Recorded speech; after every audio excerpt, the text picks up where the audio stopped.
Part 1. I have with me in the studio today Dr. Stephen Phillips, author of the new book Silver Lining, which is an investigation into UFOs. First, you have some time to look at questions 1 to 4.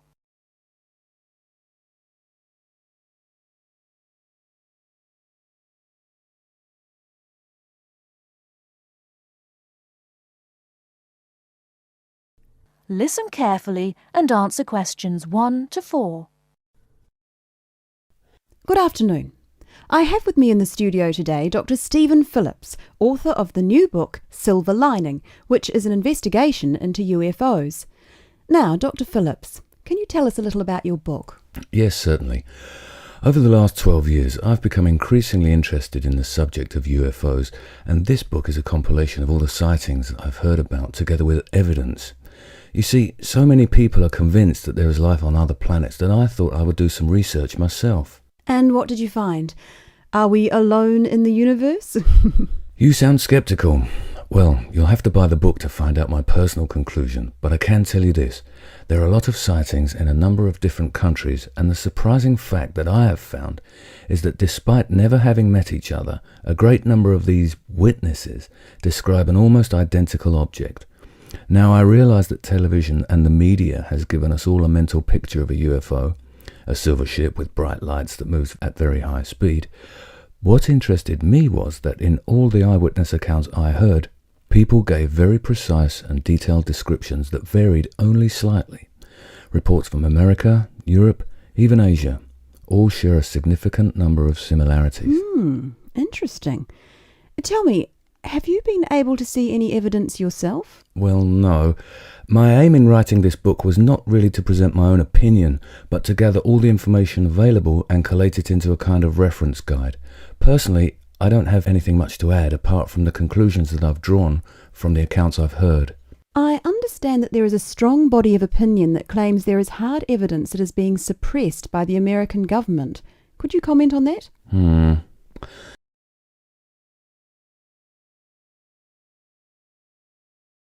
Before you hear the rest of the conversation, you have some time to look at questions 5 to 10.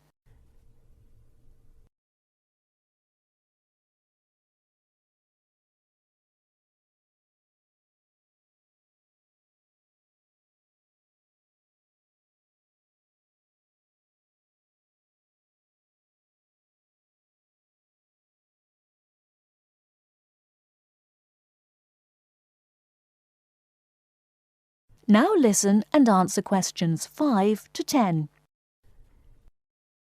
Personally, I don't have anything much to add apart from the conclusions that I've drawn from the accounts I've heard. I understand that there is a strong body of opinion that claims there is hard evidence that is being suppressed by the American government. Could you comment on that? The second chapter of my book actually talks about a place in America that has often been in the media, Area 51. Area 51? Yes, it's a military base in New Mexico. In 1947, a man called McBrazel claimed... Sorry, who? McBrazel. That's M-A-C, capital B, R-A-Z-E-L. Anyway, McBrazel claimed to have found pieces of an alien spacecraft on his farm in Roswell. Now, many people believe that this was true and that the government of the time took the debris. Since that time, they have denied all knowledge of any such find, and accounts by the many leading experts at the time dismissed the claim, believing that McBrazel had actually found pieces of a higher altitude weather balloon that had disintegrated. Now, the lack of information combined with the large number of conspiracy theorists means that no useful scientific conclusion can be drawn, but I have found out 1 or 2 surprising details. Again, you'll have to buy the book if you want to find out more. Okay. Now, I understand that an overwhelming majority of UFO sightings occurred in America. Do you find that in any way relevant? Well, as I mentioned before, there are a large number of conspiracy theorists, and the popularity of science fiction programs in America could lead you to suspect that these sightings may be nothing more than an overactive imagination.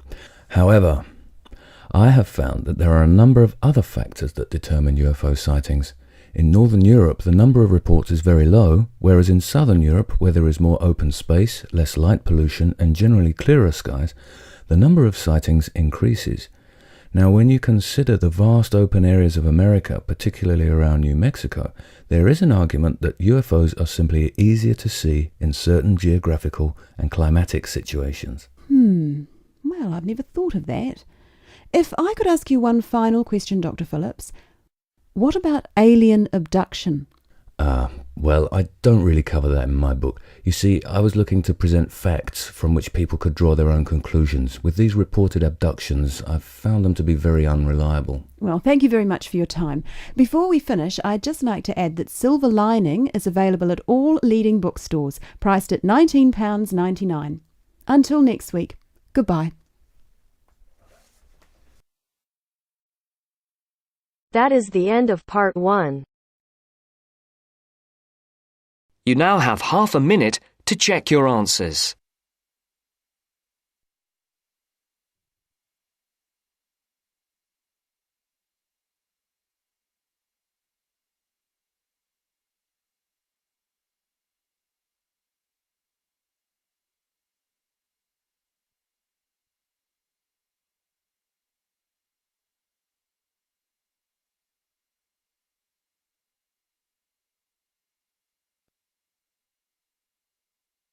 Now turns to part 2. Part 2. You will hear a guide giving instructions to a group of international students in Canada preparing for a whale-watching trip. Before you hear the talk, you have some time to look at questions 11 to 16.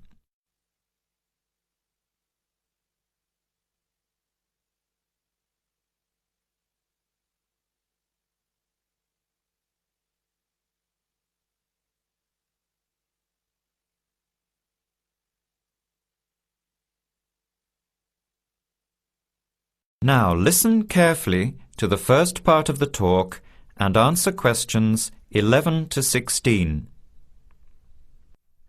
Hello, everyone. Glad to see so many happy faces on this wild and windy day. Are you all ready to go looking for whales? I'm Tony, and our other guide today is Dale. We'll be using these 2 rubber boats you see here, and our trip today will take 3 hours. In a few minutes, we'll be heading into part of the largest temperate rainforest of the Pacific Northwest. I'll show you our route on the map here. This is where we are now. We'll be leaving the sheltered bay and heading out across the mouth of the bay toward the open water.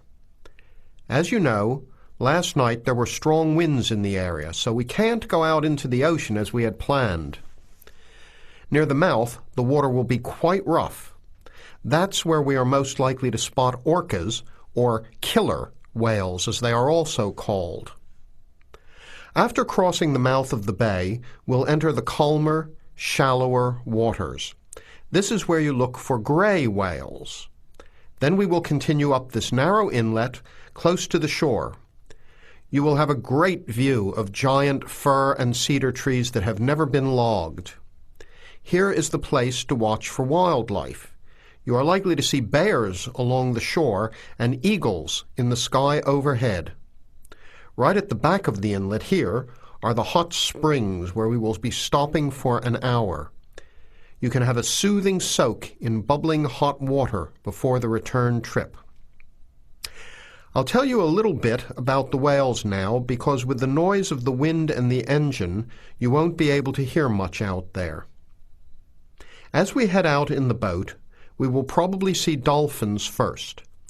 They are a gray color and quite small, 1 to 2 meters long. They will swim right beside the boat, racing along and sometimes jumping out of the water just ahead of us. They swim very fast, and they are playful and curious. They're really fun to watch. The next ones we'll see are orcas, or killer whales, which are actually members of the dolphin family. They are 7 to 8 meters long, very fast, and they have sharp teeth. Some stay in these waters all year round. We identify them by the distinctive black and white color.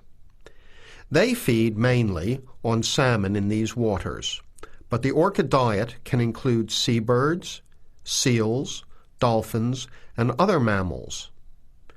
They can be fierce hunters, and this is why they are called killer whales. We should start watching for them as soon as we get out toward open water. We're likely to spot the orcas from a considerable distance. Watch for the black and white marking and mist spouting from the blowholes on top of their heads. Just outside the inlet is where we will probably see gray whales. The grays are migratory. They pass through here twice a year, moving from far in the north where they feed to the warm southern waters where they breed. You are very lucky today because several have been reported in the area. Unlike the orcas, grays are solitary, except when you see a mother with a calf. The gray whales are much longer and heavier than the orcas, 14 meters long and weighing up to 30 tons. The gray whales are filter feeders, gathering tiny ghost shrimp from the sand at the bottom. We recognize grays from their tail fins because each one is different.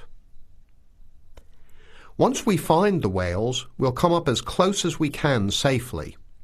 We are allowed to approach the whales no closer than 50 meters, but that feels pretty close when you are in the presence of animals this big. You'll see mist coming out of the blowholes when they breathe out, and you'll hear a loud hiss.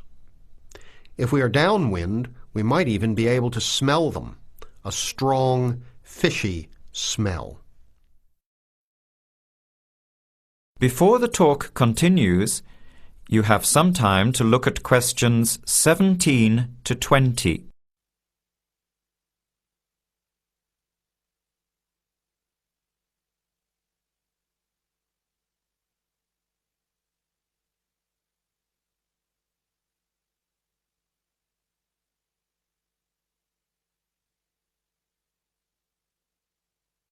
Now, as the talk continues, answer questions 17 to 20.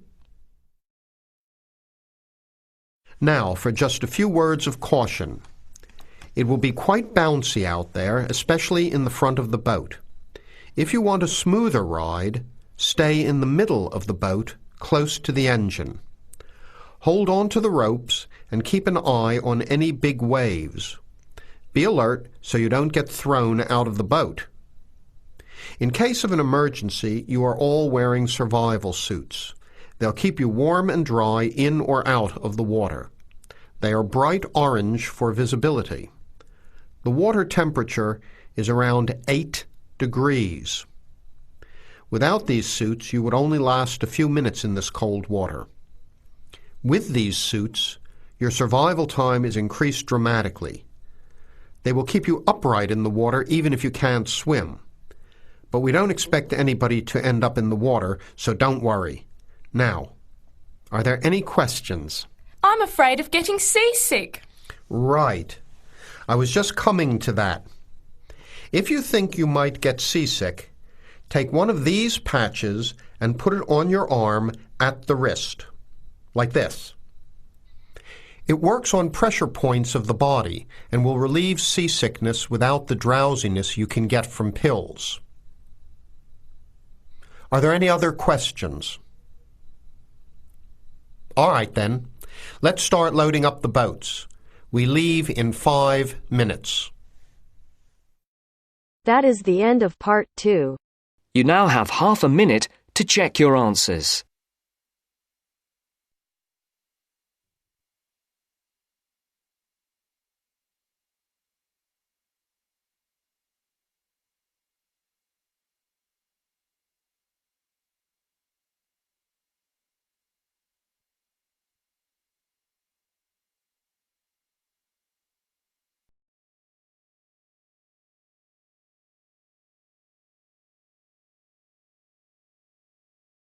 Now turns to part 3. Part 3. You are going to listen to a radio program about buying a house. First, you have some time to look at questions 21 to 25.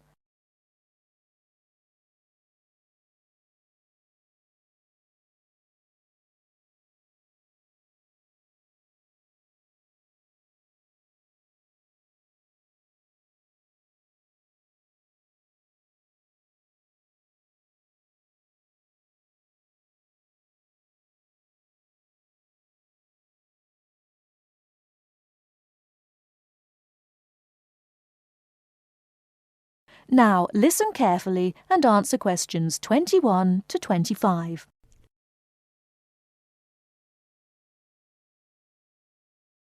Good afternoon, listeners. Today, I'd like to welcome Edward Fox, who is going to talk to us today about buying a house. Edward. Thank you, Eunice. For most people, at least, buying a house is a major life event, and probably the single most expensive item you are ever likely to buy. It is also a place that you can make your home. Therefore, thinking carefully before you make a purchase is of the utmost importance. One of the most important things to consider before buying any property is the location, because remember, it is where you plan to spend a large part of your life, or indeed the rest of your life in some circumstances. Therefore, consider the type of life you enjoy leading. Are you a very sociable person who enjoys nightclubs and discos? If so, then you may wish to consider something close to the city, or indeed in a city where it is convenient for all types of nightlife. On the other hand, if, like me, you prefer a quieter life, then you may want to consider something away from the city. However, do remember that proximity to your place of work is also important. Indeed, we spend most of our life at work, and you don't want to have to spend 2 or more hours every day travelling to work now, do you? Therefore, transport is the utmost importance. City suburbs, however, are often conveniently located for commuting to work. All for shopping. Without being in the heart of a busy city. You may, however, think that a house in the suburbs would be far too expensive. Yet houses located in cities can often exceed the price of suburban houses. So check out the prices. You may be surprised. Family is another important consideration. You may prefer a house that is away from a busy street or main road. And of course, remember that children have to attend school. Is there a good school in the area, or would your children have to travel a long distance to get to school? Therefore, if you have children, or you plan to have children, location is a very important factor. And of course, remember that a family influences the size of the property. Before you hear the rest of the talk, you have some time to look at questions 26 to 30.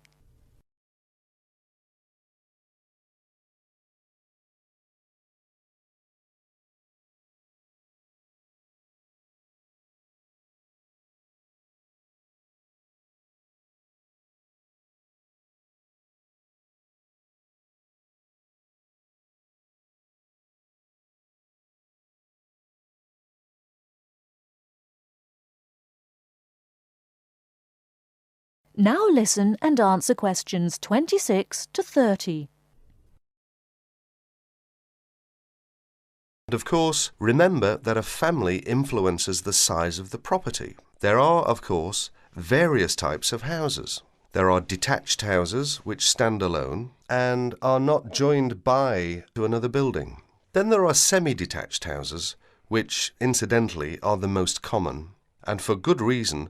Because they are less expensive than detached houses, this is because they are, in fact, 2 houses joined together, and therefore take up less space. And finally, there are townhouses, which are many houses joined together to form a long row. But don't think that townhouses are less expensive than semi-detached houses. They rarely are. This is because they are usually built in cities where the prices of property is very expensive indeed.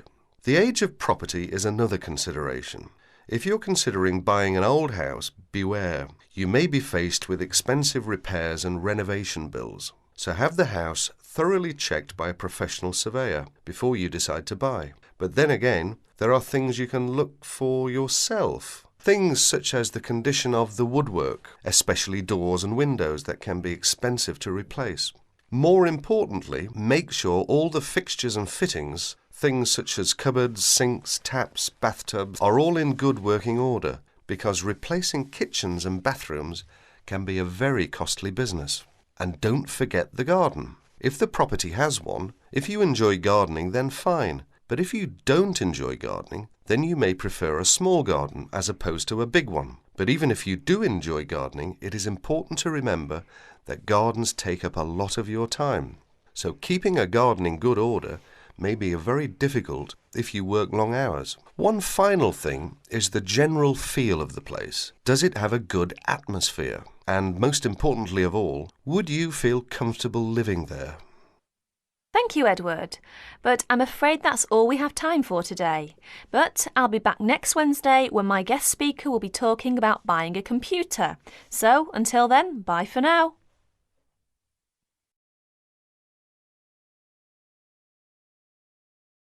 That is the end of part 3.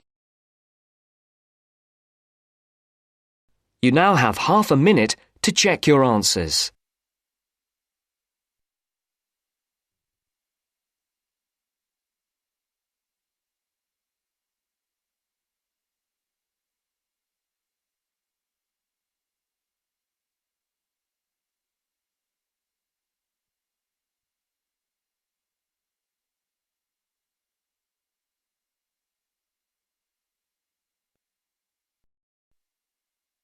Now turns to part 4. Part 4. I'd like to go over some simple security measures today. First, you have some time to look at questions 31 to 40.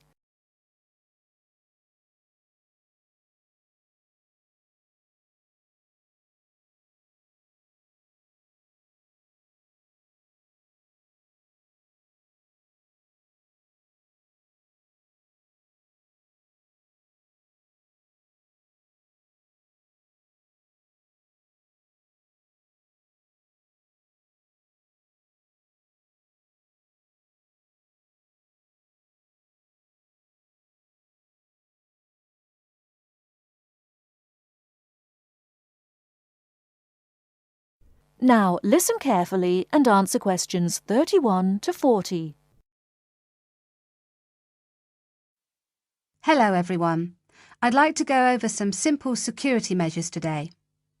As you all know, there have been a few small incidents with students' possessions being lost or stolen, and as the student representative for Middlesex Hall of Residence, I'd like to remind everyone of a few simple things we can do to make our accommodations safer for everyone, and to remind everyone of the security measures already in place. First of all, I'd like to go over what security measures are already in or around the halls of residence. As you turn off the road into Middlesex Hall, there is a security barrier for people arriving by car. Students, or anyone else for that matter, have to report to security through the speaker before they can even enter the car park. Once they're in the car park, we have CCTV, that's closed-circuit television, linked directly to the security office, so that anyone coming into the front entrance via the car park can be seen by the person on duty. We also have cameras around the Hall of Residence. The film from the CCTV is kept by security in case there is a problem and we need to send the film to the police to help identify the person. So, barriers and CCTV. In addition to these, there is security lighting in the car park and around the Hall of Residence, which is on from night to morning. These security measures are there to help, but the really important thing is the front entrance. At the front entrance is a keypad lock. Now, as you all know, to open this you need your student card and the 4-digit security code. As you also know, you should not give this code to anyone you do not know, and you should never let anyone into the Hall of Residence. Remember that for all the security measures we take, if you let someone into the hall, then anything we do to keep students' possessions safe will not help. After the front door, we have the reception desk. Now, this is manned 24 hours a day, but the security guard has a lot to do and may not be there all the time. If you need to call security, go to the nearest phone or call on your mobile. The number is 9666, and they will be with you as soon as they can. The next thing I want to mention are your own personal security measures. By this I mean the locks on your room door and window, your personal alarm and the university bus. All student rooms have a swipe lock that we open with our student cards. Do not leave your room door unlocked if you're going out for a long period of time. And do not leave your card in a place where someone can pick it up and enter your room. This is, of course, common sense, but people still leave their rooms unlocked and still leave their cards around. The next thing is your room window. Everyone has a key for their window, and everyone should try to keep their windows locked when they are out of the building. However, the security guard has told me that he often finds windows open, and even worse, he finds windows open on the ground floor. Please don't do this. It's an invitation to a burglar to enter the hall and take people's things. Finally, 2 more items: personal alarms and the university bus. Now, the Students' Union gives every student their own personal alarm if you go to collect it. A personal alarm is something that gives out a loud noise if you press it when you think you may be in danger. It lets people know where you are and that you need help. The second thing you can do is use the university bus. It takes students from the campus to the town and to other places on campus. It goes every half an hour and it's free, so please try to use it, especially after dark. That is the end of part 4. You now have half a minute to check your answers.